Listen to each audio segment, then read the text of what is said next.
Thanks, Chair. So let's start with the motions without notice phrasing.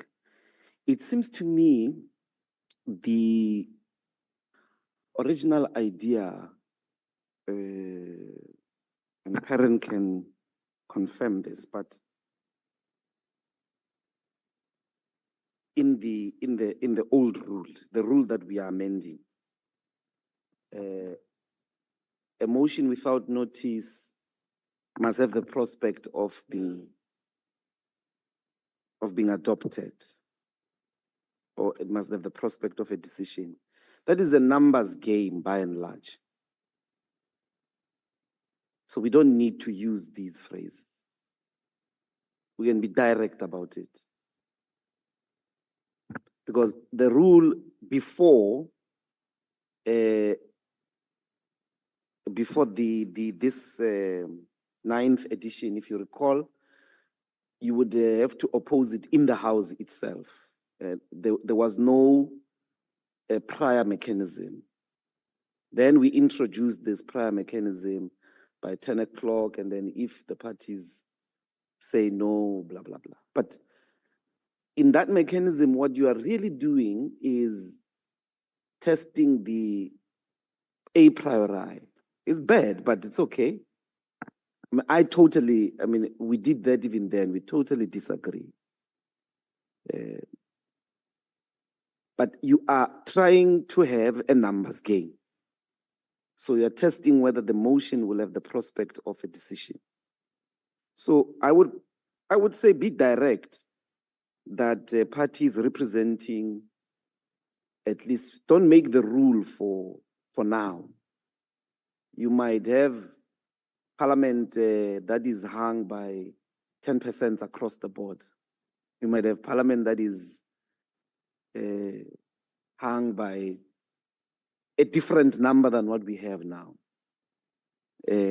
So parties, I would say, if that is the case, if we agree about that, then we say parties representing majority or 50% of the National Assembly. So either we use, on the condition we have fixed, we agreed what majority means in the definitions. So actually we can use majority. Parties representing a majority. So if it's 5 parties, but they don't constitute a majority, it's unfair. So you might have 5 parties, together they constitute 5% because they have 1% each. And then the motion falls apart because then you're not achieving the objective of testing its prospect. So here you are being too verbose. At least 5 parties, including the largest and the second largest, just to arrive at a thing that says parties representing the majority of the National Assembly.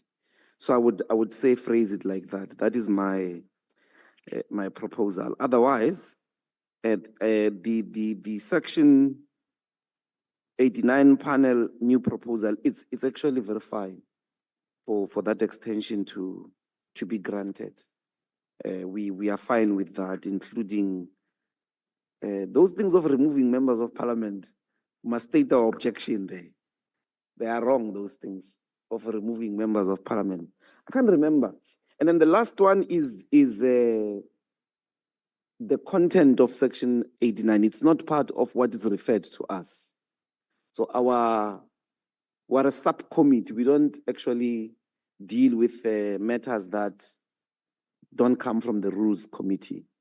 So where the proposal should go is to the Rules Committee as to whether we are still going to canvass the amendment of the rule itself. It will be repeating because this proposal was suppressed by the ANC in the last term. And then 2, the DA was with us. I don't know now. This DA of yours, now they may be on the other side.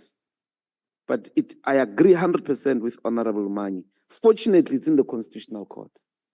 The Constitutional Court will, I think in that ruling, come back with the fact that part of what is not rational is saying that somebody has a prima facie case to answer, and then say people must vote whether he must answer that or not. This is travesty of justice. Thank you. Thank you very much, Deputy Chief Whip. Look, I also don't have issues with the first one, because to me,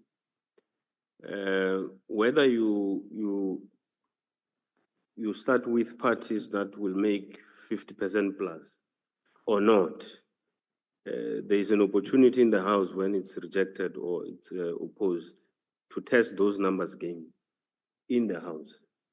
So it's neither here nor there whether you do it when it's coming or you do it inside. To me, it doesn't matter. So I agree with the proposal as it is in the proposal by parliamentary staff. The closing of doors, I agree with the proposal. Now, the issue of Section 89, and I agree to a larger extent with Honorable Ndlozi that what Honorable Mani is raising does not belong here. What we are dealing with here is that when it happened in 2022, the committee was created, which was given 30 days to deal with the issue. And they felt that it's not enough. Then they went to the speaker to ask for extension. Now, the speaker did not have a direct reference where she can take the rule to extend the days. And that's what we're dealing with here. We're fixing so that the speaker does not go back to unforeseen eventualities, because we can't use the unforeseen eventualities rule when we know that this is still coming, it has come before. We want to place it in a rule where the speaker will be empowered to deal with it. And the proposal here is clear to say, let's place the speaker in a better position to can make a ruling whether the extension of that committee to do its work and assessment is informed by what. And that's what we're dealing with. The other issues, we'll deal with them as and when they come to the committee at a later stage. But let's deal with what we have now, that we're empowering the speaker with this clause so that she doesn't go and quote things that are not direct, they are just general in their application. Thank you.